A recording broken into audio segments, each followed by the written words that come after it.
அரசியலில் நிரந்தர நண்பனும் கிடையாது, நிரந்தர எதிரியும் கிடையாது என்பார்கள். தமிழ்நாடு அரசியல்ல அப்படிதான் இப்பொழுது ஒரு மிகப்பெரிய மாற்றம் நிகழப் போகிறது.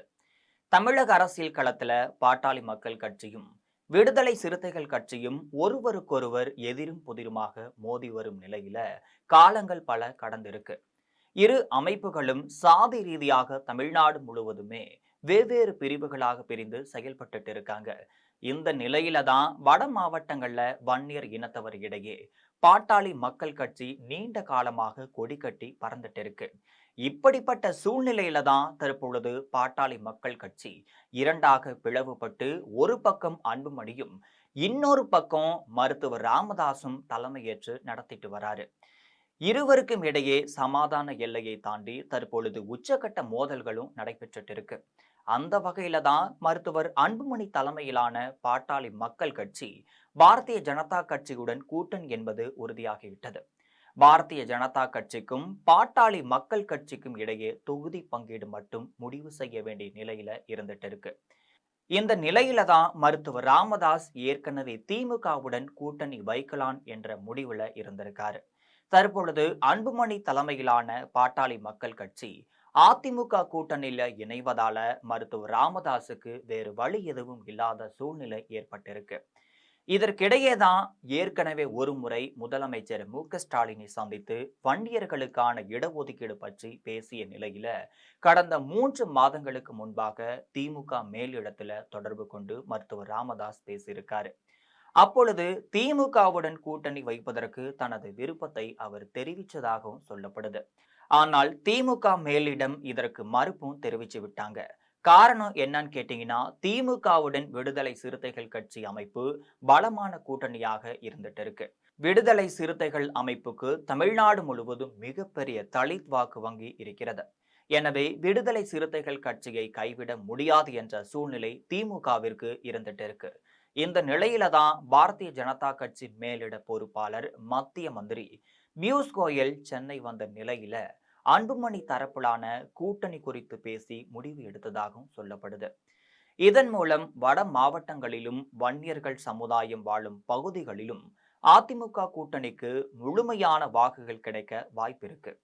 தற்பொழுது இதை கணக்கில் கொண்டுதான் திமுக தரப்புல ஏன் மருத்துவர் ராமதாஸை இணைத்துக் கொள்ள கூடாது என்ற ஆலோசனையும் நடைபெற்றுட்டு இருக்கு. ஏற்கனவே மருத்துவர் ராமதாஸ் பல முறை திமுக மேலிடத்தை தொடர்பு கொண்டு எந்த முடிவும் எடுப்படாத நிலையில தான் தற்பொழுது மருத்துவர் ராமதாஸை இணைத்துக் கொள்ளலாம் என்பது குறித்து தீவிர ஆலோசனைகளும் நடைபெற்றுட்டு இருக்கு. இது தொடர்பாக திமுக அமைச்சர் ஏவா வேலு தீவிர முயற்சிகளையும் மேற்கொண்டுட்டு இருக்காரு. பாட்டாளி மக்கள் கட்சி தலைவர் ஜி.கே. மணியை தொடர்பு கொண்டு பேச்சுவார்த்தையும் நடத்திட்டு வராரு. அதே சமயம் விடுதலை சிறுத்தைகள் கட்சியை எந்த காரணமும் கொண்டும் இழந்துவிடக் கூடாது என்பதில் திமுக மிக கவனமாகவே இருந்துட்டு இருக்கு. எனவே இது தொடர்பாக திருமாவளவனிடம் பேச்சுவார்த்தை நடத்துவதற்கான ஏற்பாடுகளும் நடைபெற்றுட்டு இருக்கு. திருமாவளவன் சமாதானம் ஆகிவிட்டால் மருத்துவர் ராமதாஸை திமுகவுடன் இணைத்துக் கொள்ளலாம் என முதல்வர் தரப்புல ஆலோசனைகளும் நடைபெற்றுட்டு இருக்கு. மருத்துவர் ராமதாஸை திமுகவில் இணைத்துக் கொள்வதன் மூலம் வன்னியர்கள் ஓட்டை இரண்டாக பிரித்து ஒரு பகுதியை தக்க வைத்துக் கொள்ளலான்னு திமுக மேலிடம் கருதுகிறது. குறிப்பா சொல்ல வேண்டும் என்றால் வட மாவட்டங்கள்ல மருத்துவர் ராமதாஸ் தலைமையிலான பாட்டாளி மக்கள் கட்சிக்கு 5 தொகுதிகளை ஒதுக்கலான்னு முடிவு செய்யப்பட்டதாக சொல்கின்றார்கள். இதே சமயத்துல அன்புமணிக்கு மாம்பழ சின்னம் கிடைத்துவிடக் கூடாது என்பதில் மருத்துவர் ராமதாஸ் மிக தீவிரமாக செயல்பட்டு இருக்காரு. அந்த வகையில தான் தேர்தல் கமிஷனிடம் புகார் அளிக்கப்பட்டிருக்கு. வரக்கூடிய தேர்தல் சமயத்துல மாம்பழம் சின்னம் அன்புமணிக்கு கிடைக்காது, ராமதாசுக்கும் கிடைக்காது என்கின்ற சூழ்நிலை ஏற்பட இருக்கு. அந்த வகையில் மருத்துவர் ராமதாஸ் தலைமையிலான பாட்டாளி மக்கள் கட்சியை உதயசூரியன் சின்னத்தில் போட்டியிட வைக்கலாமா என்ற ஆலோசனையும் நடைபெற்று வருது. இது இல்லைன்னா பாட்டாளி மக்கள் கட்சிக்கு தனிப்பட்ட சின்னம் கிடைக்குமானால் ஆட்சேபனை தெரிவிக்கவும் திமுக தயாராக இல்லை என்பது குறிப்பிடத்தக்கது. எனவே விடுதலை சிறுத்தைகள் கட்சி தலைவர் திருமாவளவன் சம்மதம் தெரிவித்துவிட்டால் திமுகவுடன் பாட்டாளி மக்கள் கட்சி கூட்டணியாக சேரும் என உறுதியாக தெரிகிறது. அதே சமயம் அன்புமணி ஒரு பக்கமும் ராமதாஸ் ஒரு பக்கமும் தேர்தல் களத்தில் குதிக்கும் பொழுது வட மாவட்டங்களில் அடிதடி மோதல்கள் ஏற்படலாம் என்பது அரசியல் பார்வையாளர்களின் கருத்தாக இருந்துட்டு இருக்கு.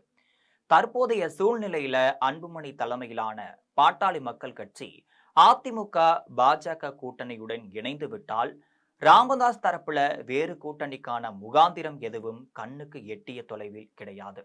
எனவே அவர் திமுகவில் இணைவதற்கான வாய்ப்புகள் அதிகபட்சமாக இருக்கிறது என்பது முக்கிய செய்தியாகவே பார்க்கப்படுகிறது.